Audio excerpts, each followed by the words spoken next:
Dakta Radio, bijak dan cerdas.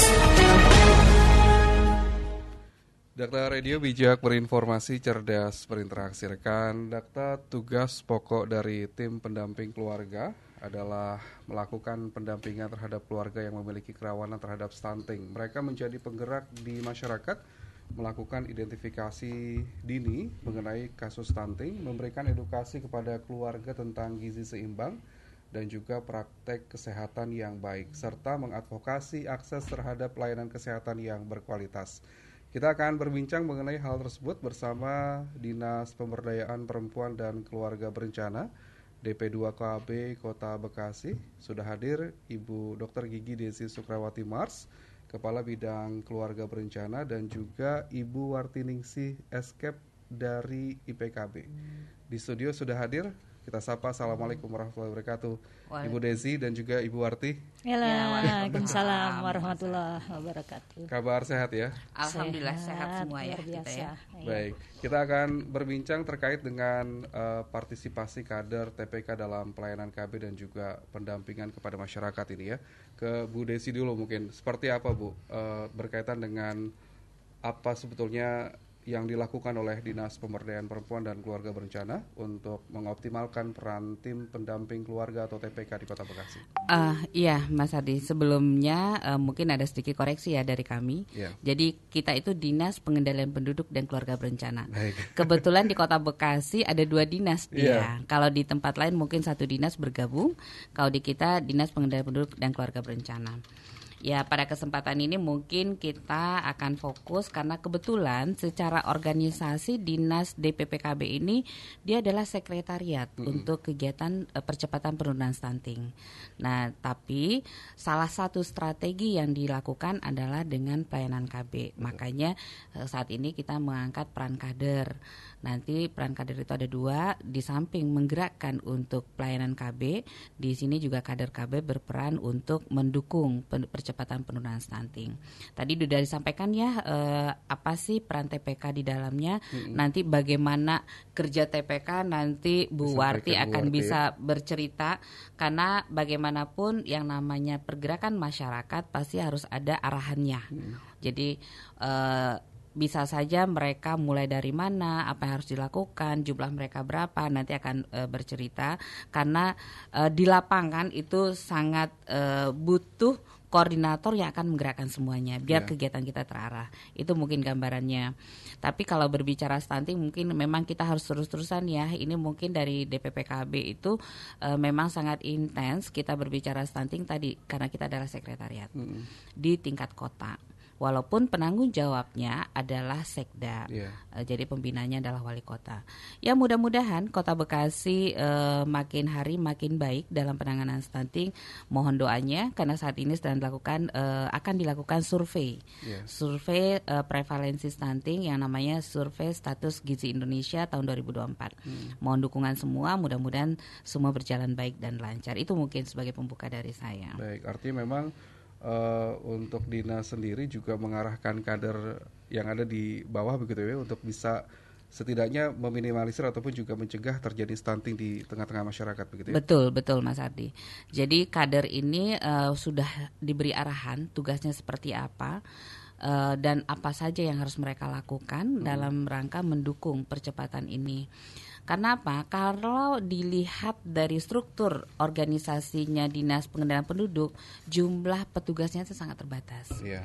Nah, sementara masyarakat Kota Bekasi yang kita layani totalnya kan di atas 2,5 juta ya. Dan tersebar di 12 kecamatan dan di 56 kelurahan. Jadi untuk itu kita butuh perpanjangan tangan dan sejauh ini peran kader itu sangat dirasakan sekali. Makanya tadi saya bilang kalau semuanya turun, semuanya bekerja sama dengan baik, target kita terkait dengan pelayanan KB, target kita dengan penurunan prevalensi stunting dapat tercapai gitu Mas Adi. Baik, ke Bu Wartiningsih berkaitan dengan tugas dari Ikatan Penyuluh Keluarga Berencana yang memang ini membantu sekali ya berkaitan dengan bagaimana caranya mencegah dan juga mengadvokasi masyarakat untuk bisa agar anak-anak mereka ini dicegah stuntingnya begitu. Bagaimana Bu terkait dengan pencegahan stunting di masyarakat dan juga dorongan dan juga dukungan dari Dinas Pengendalian Penduduk dan juga Keluarga Berencana? Terkait dengan peran IPKB dalam percepatan penurunan stunting ya, kita kan di 56 kelurahan itu kan punya kader TPK sejumlah 5.877, di mana dalam satu tim itu terdiri dari bidan, kader KB dan kader PKK, dan itu mempunyai peran yang berbeda di antara ketiga unsur ini gitu. Nah, adapun secara keseluruhan itu yang menjadi tugas tim pendamping keluarga itu yang pertama tentunya beliau mereka ini masing-masing unsur itu melaksanakan pendampingan yang meliputi adalah penyuluhan, ya, penyuluhan kepada keluarga sasaran, di mana sasarannya ini kan dimulai dari calon pengantin atau calon pasangan usia subur, dilanjut ke ibu hamil, ibu pasca persalinan, lalu ke anak usia 0 sampai 59 bulan. Yang kedua mungkin yang menjadi peran dari tim pendamping keluarga yaitu melakukan fasilitasi pelayanan rujukan dan fasilitasi penerimaan program bantuan sosial kepada sasaran-sasaran yang tadi sudah saya sebutkan. Dan tentunya yang ketiga melakukan surveillance kepada keluarga berisiko stunting untuk dapat mendeteksi dini faktor-faktor risiko terjadinya stunting di keluarga sasaran tersebut. Mungkin itu, Mas Ardi. Baik. Kalau secara jumlah berapa Bu yang memang membantu dinas berkaitan dengan sosialisasi dan juga pencegahan kepada masyarakat? Untuk jumlah tadi sudah disebutkan bahwa unsur yang dapat unsur kader tim penggerak keluarga yang tersebar di 56 kelurahan itu sejumlah 5.877. Dan itu cukup banyak ya? Iya. Cukup banyak. Dan mereka dibagi atas tim, Mas Ardi. Jadi dari 5877 kalau nanti kita bagi per tim adalah 3 orang, jadi jumlah tim Kota Bekasi itu sekitar 1959. Dan mereka bekerja secara terkoordinir. Tadi disampaikan bahwa di lapangan mereka nanti akan melakukan edukasi ke masyarakat, itu kunjungan ke rumah. Kemudian kalau di dalam keluarga yang dikunjungi ada calon pengantin, ada ibu hamil, ibu pasca melahirkan, atau ada keluarga yang punya anak balita, itu diedukasi. Karena gini, stunting itu kan memang kalau dia sudah sudah lahir sebagai anak, kita hanya bisa memperbaiki dan mempertahankan tidak jadi lebih jelek kondisinya. Tapi kalau dipahami dari masa sebelum pernikahan, harapan kita yang lahirnya itu nggak ada yang jelek gitu, nggak ada yang bermasalah. Nah makanya kita mendorong bahwa melalui TPK edukasinya jalan nih. Karena kalau misalnya nih radio, mungkin yang dengar terbatas. Flyer mungkin yang terbatas, yang buka media sosial juga mungkin terbatas. Makanya dengan dikunjungi ke rumah, itu harapan kita langsung nih ngobrol gitu kan. Karena banyak yang salah kaprah nih, contoh kalau calon pengantin disuruh periksa kesehatan, takut dilarang nikah, ya kan? Padahal bukan tujuannya baik ya. Padahal tujuannya baik, jadi tahu kondisi pada saat mereka menikah. Kalau ada kondisi yang kurang baik, mereka diobati dulu. Kita nggak ada yang melarang orang yang berniat baik untuk menikah gitu ya. Cuman pemahamannya, jadi dengan edukasi yang langsung ke keluarga, harapan kita mereka paham, keluarga bisa dorong. Ya, makanya kita ada istilah gini, kalau mau nikah jangan mikirin pre-weddingnya, yang dipikirin itu 3 bulan sebelum nikah kondisi kita sehat apa enggak. Jangan sampai nanti cantik di pre-wedding, tapi pada saat setelah menikah dan hamil itu nanti kondisinya nggak bagus buat calon anak, sehingga anak yang lahir dengan kondisi stunting. Jadi itulah semua kelompok yang memang kita sasar ya, dan itulah yang dikoordinasikan oleh teman-teman lapangan, baik dari UPT, koordinasi dengan Puskesmas, dengan PKB penyuluh keluarga berencana yang ada di lapangan. Karena teman-teman ini memang itu berat tugasnya sebentar. Karena apa? Jumlahnya terbatas. yang diedukasinya banyak gitu. Makanya kita berterima kasih nih ada kesempatan kayak gini ya. Jadi kita bisa memberikan informasi sehingga masyarakat menjadi lebih paham. Oh ya, kalau nanti ada kunjungan ke rumah, ini mah bukan sudah pengen tahu rahasia keluarga ya, cuman ada kesempatan edukasi gitu sih. Dan untuk saat ini tim pendamping keluarga itu sudah sudah ditempatkan untuk wilayah masing-masing gitu. Jadi udah ada penempatan wilayah khusus untuk tim 1, tim 2 di wilayah mana. Jadi udah lebih spesifik untuk pencatatan pelaporan bahkan pendampingannya di wilayah-wilayah binaan, jadi sudah semakin rinci gitu. Jadi teman-teman lapangan ini PKB, UPT dan berkoordinasi dengan Posyandu, berkoordinasi dengan Puskesmas, mereka membagi diri. Jadi nggak ada tuh tim 1 yang ngider ke tim 2 gitu. Jadi fokus. Jadi kalau dia mendampingi hari ini keluarga ini didampingi, itu tim 1-nya ngurusin keluarga ini sampai kita anggap keluarga ini paham dan mengerti. Atau misalnya tadi butuh rujukan nggak ngerti nih jauh rujukan, kenapa? Karena tiba-tiba KTP-nya bukan KTP Kota Bekasi gitu. Betul. Kan Kota Bekasi kan metropolitan ya. Jadi banyak orang datang, banyak orang pergi dari jangka pendek gitu. Sementara kependudukannya mungkin bukan di Kota Bekasi. Nah, itulah salah satu juga kemudahan yang didapat dari dukungan TPK gitu. Baik, jadi memang banyak sekali Bu ya keberadaan TPK ini bisa membantu mengenai bagaimana mencegah stunting yang ada di Kota Bekasi, karena memang pemerintah saat ini juga tengah fokus dalam mencegah maupun juga menurunkan angka stunting secara nasional maupun juga di setiap daerah. Kita jeda sejenak ya Bu Desi dan juga Bu Warti untuk mendengarkan beberapa informasi berikut ini. Anda rekan Dakta juga bisa bergabung bersama kami yang mengikuti perbincangan kami. Anda bisa sampaikan pertanyaan melalui telepon di 8816363 atau SMS dan WhatsApp 0815111007. Keluarga berencana sudah waktunya, janganlah diragukan lagi. Rekan Dakta, tugas pokok dari tim pendamping keluarga adalah melakukan pendampingan terhadap keluarga yang memiliki kerawanan terhadap stunting. Selanjutnya, mereka menjadi penggerak di masyarakat, melakukan identifikasi dini kasus stunting, memberikan edukasi kepada keluarga tentang gizi seimbang dan praktik-praktik kesehatan yang baik, serta mengadvokasi akses terhadap layanan kesehatan yang berkualitas.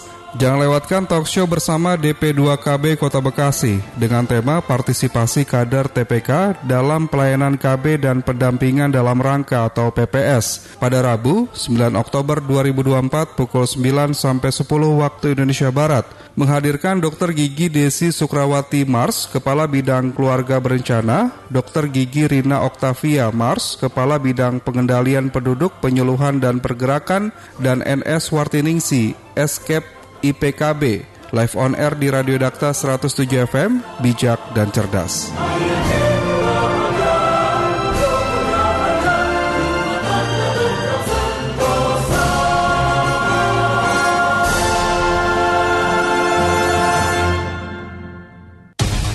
Dakta Radio, bijak dan cerdas.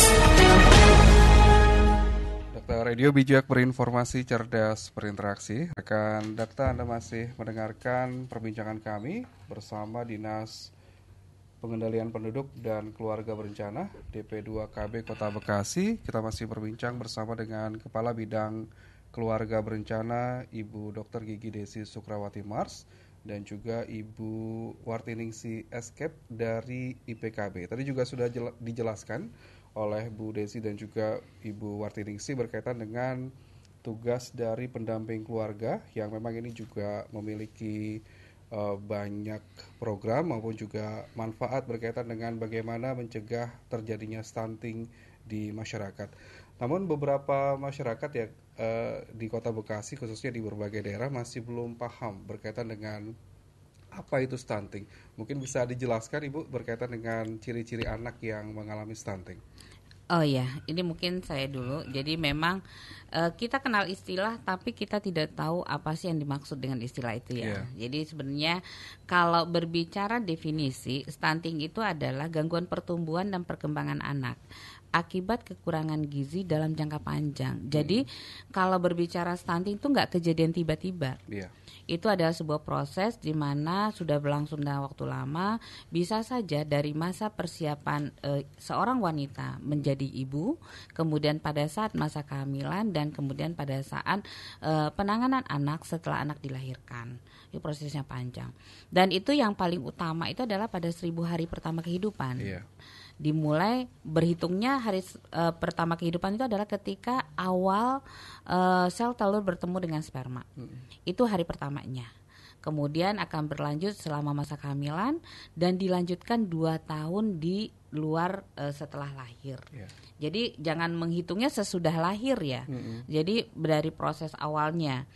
Nah, itulah kalau misalnya kita tidak menangani dengan baik dari proses awal sampai anak lahir, kemudian pada saat anak lahir kita tidak paham menjaganya, walaupun mungkin bisa saja dia lahir dengan kondisi yang baik, tapi karena penanganan pada masa pertumbuhan yang 1000 hari pertama tadi dia nggak betul, dia akan jatuh ke dalam stunting. Nah, kemarin juga sempat pada kesempatan lain saya sampaikan di sini bahwa yang kita khawatirkan adalah gangguan pertumbuhan otak dengan anak yang sempat mengalami periode stunting. Karena apa?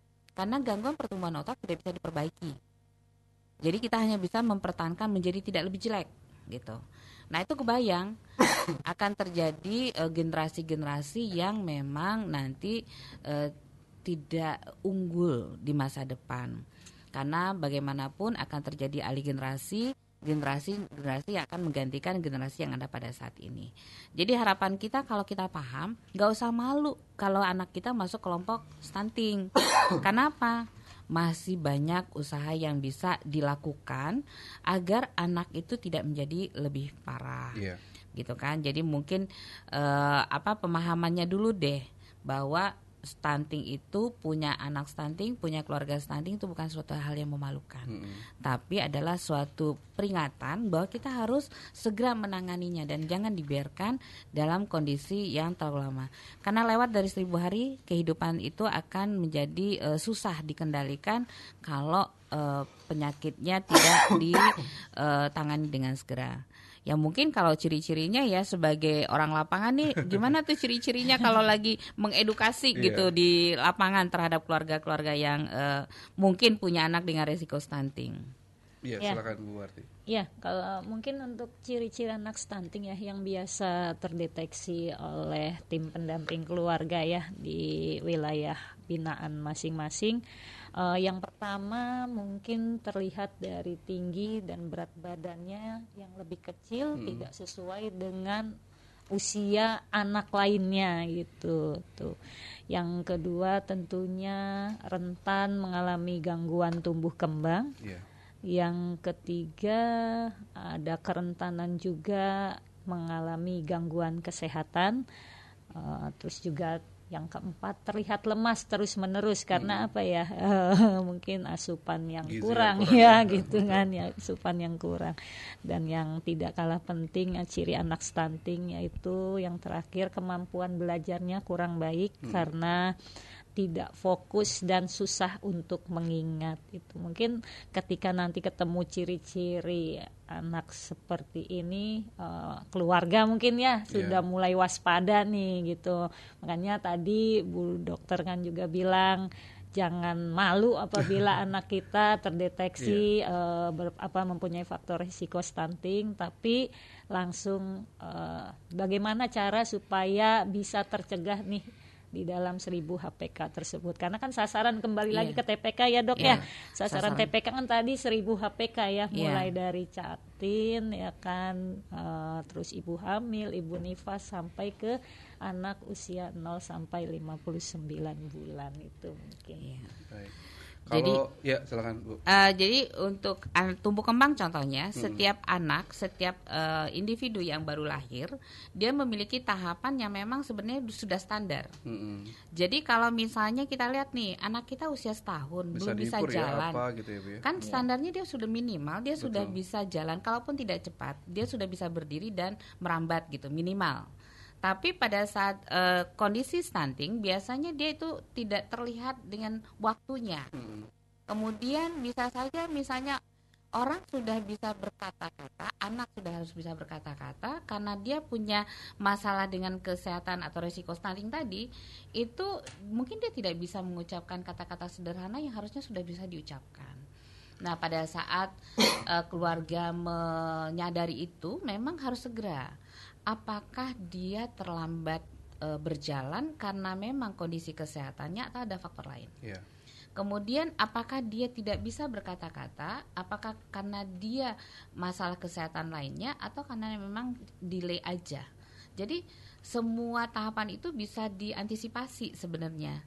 Kalau misalnya keluarganya menyadari itu. Nah, itu tadi kita tekankan. Keluarga perannya utama banget nih. Iya. Jadi jangan sampai keluarga pertama malu terus anaknya disembunyiin, Iya. ya kan? Tidak ada tindak lanjut ya, gitu.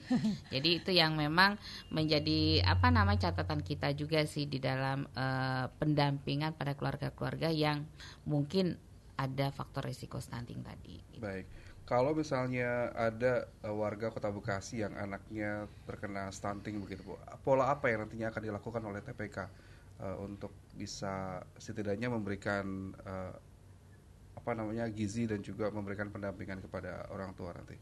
Ya, tentunya kalau untuk tim pendamping keluarga, apabila ketemu kasus ciri-ciri dengan faktor risiko stunting, tentunya ada 3 langkah yang harus dilakukan oleh tim pendamping keluarga. Untuk langkah yang pertama tentunya koordinasi antara tim pendamping keluarga dengan tim percepatan penurunan stunting yang ada di wilayah binaan atau wilayah kelurahan terkait.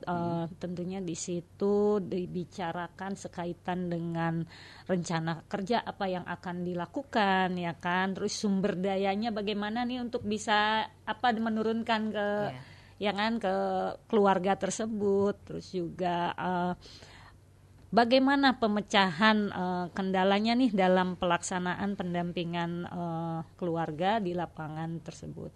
Terus untuk langkah yang keduanya tentunya kita sudah mulai tim TPK ini melakukan pelaksanaan penyuluhan dulu gitu.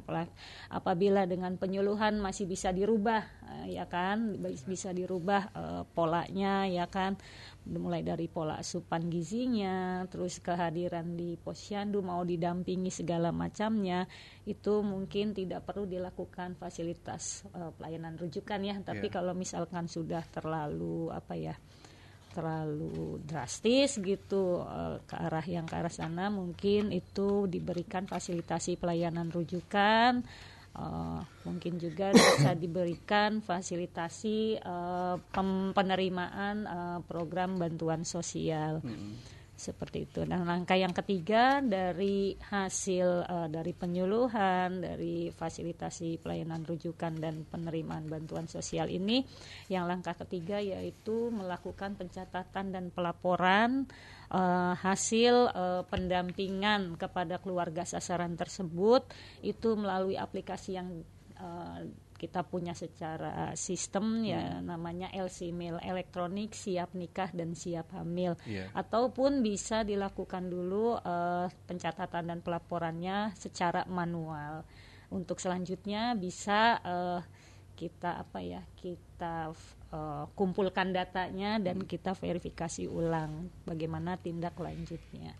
Baik. Ya, jadi untuk tambahannya, tapi kalau tadi pada saat tim TPK sudah menemukan kasuistik misalnya satu anak beresiko, tadi lakukan tahapannya, melakukan koordinasi di wilayah, melakukan jika diperlukan ada rujukan tadi sudah disampaikan, karena itu tadi kembali ke ciri-ciri umum itu kita harus memastikan lagi sebenarnya.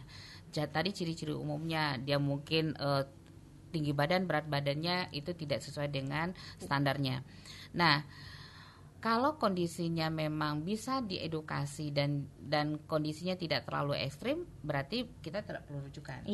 Tapi kalau di Kota Bekasi, jika ditemukan kondisi yang ekstrim dan perlu rujukan, itu kita punya tim yang namanya tim audit kasus stunting, yang di dalamnya ada dokter spesialis anak, ada dokter spesialis kandungan, ada psikolog, kemudian ada ahli gizinya. Dan untuk jalur rujukan itu nanti dari PPK akan mendorong ke puskesmas dulu di wilayah. Kemudian puskesmas akan berkomunikasi dan itu nanti akan kalau perlu rujukan ke rumah sakit dan rumah sakit kita adalah RSUD Hasbullah Abdul Majid yang tim berada di sana. Nah, di yang lain, unsur lain berkaitan dengan kependudukannya. Kalau dia nanti adalah pendatang dan tidak punya KTP, itu nanti Dinas Sosial akan membantu memberikan rekomendasi untuk nanti di Dukcapilnya akan mengeluarkan keterangan kependudukannya, sehingga pada saat pelayanan nggak ada lagi tuh yang ribut, nggak ada KTP-nya, nggak dilayani, itu nggak ada gitu ya. Segala macam nggak ada. Karena setelah itu dia akan masuk di tahap awal, mungkin dia menjadi orang yang termasuk kategori terlantar, tapi selanjutnya akan ada proses verifikasi dan validasi untuk mengusulkan dia mendapatkan jaminan sosial atau BPJS-nya. Jadi insya Allah di Kota Bekasi siklus itu sudah berjalan. Jadi kalau masih ada masyarakat yang tidak tahu, sebenarnya ke TPK bisa nanya, gitu kan. Nih saya pengen memastikan anak saya nih kayaknya stunting apa bukan gitu ya. Nanya sama TPK-nya, tanya ke puskesmasnya, saya harus apa dulu, saya mau dari mana dulu gitu ya. Jadi sehingga terurus gitu. Kita khawatirnya gini, karena dia tidak tahu jalur, dia merasa tidak tahu harus dari mana mulainya. Itu yang sering kejadian, tiba-tiba cuma ngaku, saya pengennya ada sih nanganin anak saya, tapi saya nggak tahu harus mulai dari mana. Nah, itu yang sering. Padahal di lapangan banyak tim, lapangan banyak kader posyandu juga paham hal-hal demikian. Ya harapan kita yang melalui radio ini makin booming, makin kenal ya, mau dari mana mereka berurusannya gitu. Sebenarnya tim pendamping keluarga juga ketika melihat sasaran nih di wilayah, mereka akan lebih jeli dan cepat nangkepnya gitu loh, dan itu akan cepat didampingi gitu.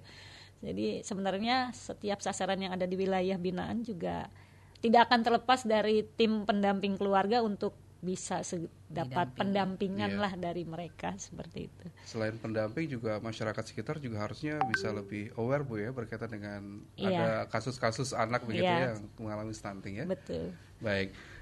Tadi kan juga disebutkan bahwasannya memang tantangan berkaitan dengan IPKB ini mengedukasi masyarakat ini kan masih banyak masyarakat yang malu begitu berkaitan dengan memiliki anak yang mengalami stunting. Mungkin ada kendala-kendala lain yang ditemukan di lapangan, Bu Warti, untuk pencegahan maupun juga mengedukasi masyarakat. Ya, kalau kendala sih sebenarnya tidak ada ya. Hampir semua ya bisa kita atasi lah setiap ada kendala gitu. Paling juga ya kendala ini datangnya dari masing-masing keluarga kadang gitu. Dari masing-masing keluarga ada yang open, ada yang enggak gitu ya kan. Makanya mungkin kita berpesan ke ibu-ibu keluarga yang menjadi sasaran pendampingan nih, terutama calon pengantin atau calon pasangan usia subur, ibu hamil, ibu pasca persalinan dan anak usia keluarga dengan anak usia 0 sampai 9 bulan, ya agak sedikit terbukalah dengan tim kami gitu supaya tim kami juga bisa bisa mendampinginya dengan bijak juga gitu. Artinya setiap data yang didapat oleh tim kami tidak akan keluar kemana-mana dan itu hasilnya akan dapat dilaporkan ke pencatatan pelaporan di aplikasi LC-Mil itu aja.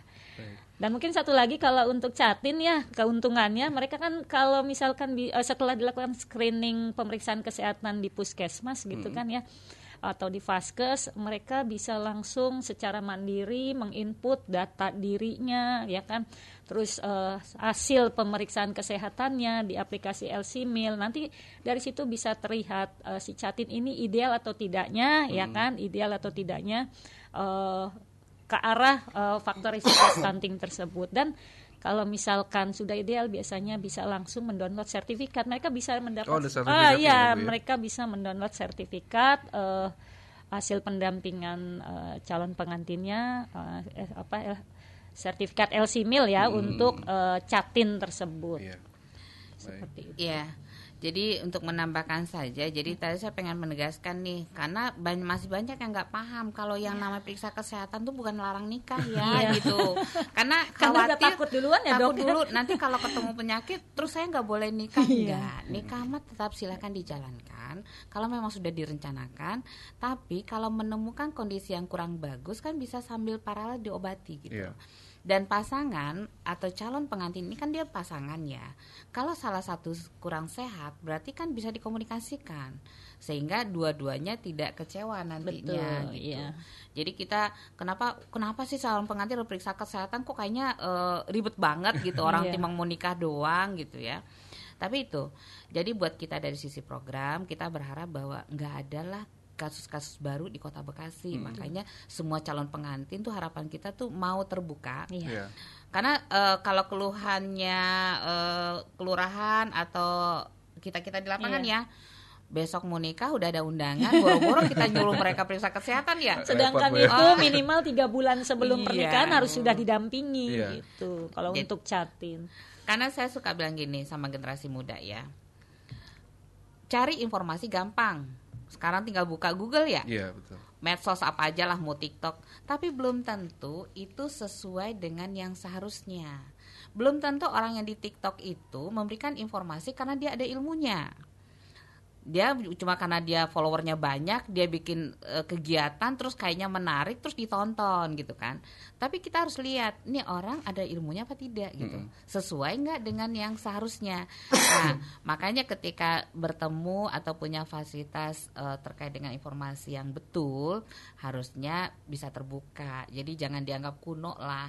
Nasihat-nasihat itu nggak semuanya kuno kok gitu kan. Buktinya orang dulu banyak kok yang bagus hasilnya saat ini gitu. Jadi kita harus membuka mindset anak muda nih. Kalau nggak gaya, kalau nggak TikTok, kalau nggak Instagram, kok kayaknya nggak seru gitu kan. Nah, padahal nasihat-nasihat dari orang tua dan juga sebagainya juga sangat dibutuhkan ya, Bu Desi ya. Ini kan tentunya TPK ini juga bisa mencegah terjadi stunting. Tentunya ada evaluasi tidak Bu berkaitan dengan program-program yang nantinya juga akan dijalankan dari tahun ke tahun angka stunting di Kota Bekasi. Kalau evaluasi pasti ada. Tadi disampaikan sama Bu Warti bahwa kita punya aplikasi yang namanya LC Mil. Itu semacam aplikasi yang berisi data pendampingan. Nah, kalau di data pendampingan itu kita lihat nih hasilnya ternyata keluarga yang didampingi resiko stuntingnya makin tinggi. Pasti Kota Bekasi akan bikin perencanaan khusus untuk itu. Nah, saat ini dalam hal penanganan stunting yang sedang berjalan itu adalah pemberian makanan tambahan yang memang diinisiasi oleh Dinas Kesehatan. Tapi kita sebagai sekretariat mengetahuinya. Kenapa? Hasil pendampingan dan pemberian makanan tambahan akan menentukan kebijakan kita. Kita butuh anggaran lagi apa enggak? Kalau ini anggarannya dibantu oleh pusat, daerah punya anggaran lagi nggak? Ternyata memang masih dibutuhkan. Nah, melalui evaluasi begitu yang membuat strategi penanganan stunting di kita terus berjalan. Dan dari evaluasi kita juga tahu peran serta masyarakat. Ada masyarakat kita dengan kreativitas kelompoknya ya. Mereka siapin makanan untuk orang stunting terdekat dengan mereka itu ada. Ibaratnya contoh COVID dulu ya. Jadi kalau siapa yang COVID, yang nganterin makanan ke tetangga sebelah gitu kan ya. Nah, itu kepedulian itu ada, tinggal kita mengarahkannya sehingga masyarakat itu kalau kita bilang peduli pasti peduli. Karena mulai paham ya sekarang ya di lapangan juga. Jadi kalau ditanya evaluasi adakah? Ada. Kemudian dari evaluasi dipakai buat apa? Ya dibuat kayak perencanaan berikutnya. Makanya kita nih lagi berdoa deg-degan juga bahwa lagi survei saat ini, tinggal kita tunggu hasilnya nanti di awal tahun 2025. Bagaimana kondisi Kota Bekasi dilihat dari metode penelitiannya. Secara pengukuran informasi Dinas Kesehatan kita itu sekarang angka stunting kita turun ya. Nah sekarang kita buktikan nih dengan metode penelitian benar nggak gitu kan data kita sesuai nggak nih. Semoga sesuai karena apa? Karena itu bukti kinerja kita. Jadi kalau ada hasil berarti proses yang kita lakukan benar semuanya gitu. Baik. Mudah-mudahan angka stuntingnya turun dan juga tidak terlalu besar ya Bu di Kota Bekasi ya. Iya, semoga karena kita kalau target kita semua. Target nasional 14. 14 tahun 2025. Tapi kita di angka saat ini kita tuh di angka 10. Berarti lebih rendah. Lebih rendah gitu kan. Nah, ini doakan sajalah ya, proses survei yang sedang berlangsung itu juga menjadi yang terbaik lah. Gitu. Baik. Ini tidak terasa waktu kita sudah hampir habis. Mungkin terakhir apa yang ingin disampaikan dari Bu Desi dan juga Bu Warti berkaitan dengan upaya-upaya dari dinas sendiri berkaitan dengan mencegah stunting di Kota Bekasi. Ya, mungkin Bu Warti dulu deh. Apa karena saya kan lini lapangan nih di bawah ya kan. Mungkin kalau saya harapannya kepada keluarga sasaran nih, khususnya calon pengantin, calon pasangan usia subur, ibu hamil, ibu pasca persalinan, dan keluarga yang mempunyai anak baduta balita, mohon untuk secara terbuka lah gitu, apabila tim kami, tim pendamping keluarga ingin mendampingi proses perjalanan tumbuh kembang dari sasaran-sasaran tersebut, bisa aware lah kepada tim pendamping keluarga supaya bisa mendapatkan hasil pemeriksaan dan hasil pendampingan yang baik, tentunya supaya tidak terjadi lagi angka stunting yang baru ya di Kota Bekasi. Itu saja sih kalau saya mah harapannya ya, karena dari lini lapangan gitu. Baik. Silakan Ibu. Ya, kalau kita atas nama tim percepatan penurunan stunting tingkat kota memang berharap bahwa keberadaan tim TPK ini benar-benar bermanfaat buat masyarakat, dan masyarakat tahu ada yang bisa memberikan dukungan kepada mereka jika mereka mengalami kesulitan. Ada yang dapat memberikan informasi kepada mereka jika mereka membutuhkan alur layanan, dan mudah-mudahan dengan peran serta dan pemahaman yang sama dari semua sektor, termasuk juga keluarga dan sebenarnya swasta juga, kalau sempat mendengarkan bahwa ternyata di Kota Bekasi ada kegiatan-kegiatan seperti ini, bisa memberikan dukungan yang lebih. Karena bagaimanapun kita berbicara generasi masa depan. Betul. Generasi yang nanti akan menggantikan kita yang ada pada saat ini. Dan itu adalah generasi yang akan menjalankan negara ini gitu. Semoga dengan peran TPK ini masyarakat makin terbantu, masyarakat makin paham, dan hasilnya adalah bahwa Kota Bekasi bebas dari kasus stunting baru. Itu mungkin Mas Ardi dari kita. Mudah-mudahan sukses untuk kegiatan-kegiatan yang memang ini mengedukasi masyarakat untuk mencegah stunting ya, baik itu dilakukan oleh TPK maupun juga dari dinas ya Bu Desi ya. Iya, siap Mas. Terima kasih sudah berbincang bersama dengan Dakta. Assalamualaikum warahmatullahi wabarakatuh. Waalaikumsalam. Terima kasih kepada Dakta atas kesempatannya. Terima kasih Dakta.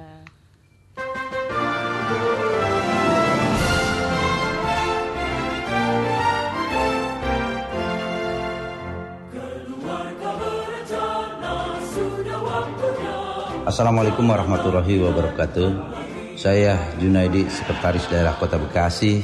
Disampaikan masyarakat Kota Bekasi bahwa dalam rangka mendukung upaya pemerintah melaksanakan percepatan penurunan stunting, Dinas Pengendalian Penduduk dan Keluarga Berencana Kota Bekasi bersama Badan Kependudukan dan Keluarga Berencana Nasional membuat program Bangga Bencana, pembangunan keluarga, kependudukan dan keluarga berencana.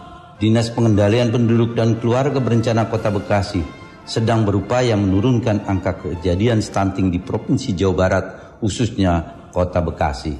Data yang diambil dari website Satgas Stunting Jabar menunjukkan sudah adanya penurunan angka yang cukup baik kejadian stunting di Provinsi Jawa Barat. Kita ketahui bersama bahwa stunting adalah gangguan pertumbuhan dan perkembangan anak akibat kekurangan gizi kronis dan infeksi berulang yang ditandai dengan panjang atau tinggi badannya berada di bawah standar yang ditetapkan oleh menteri yang menyelenggarakan urusan pemerintahan di bidang kesehatan.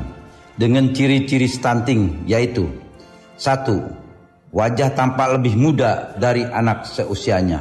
2. Performa buruk pada kemampuan fokus dan memori belajarnya. 3. Usia 8 sampai dengan 10 tahun anak menjadi lebih pendiam, tidak banyak melakukan kontak mata terhadap orang di sekitarnya. 4. Perkembangan tumbuh anak terhambat seperti telat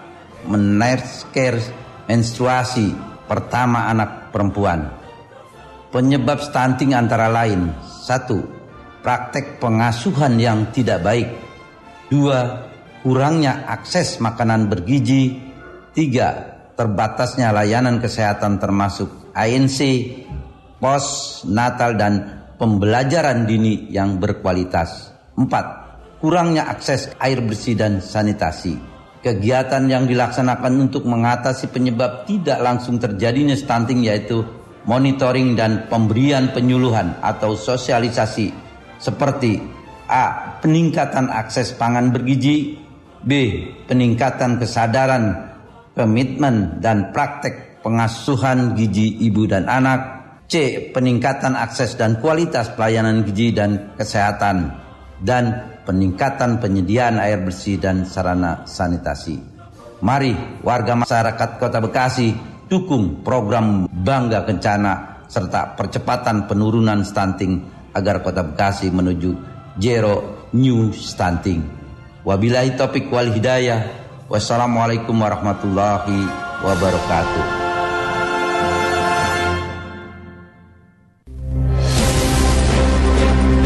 Radio, satu suara berjuta telinga.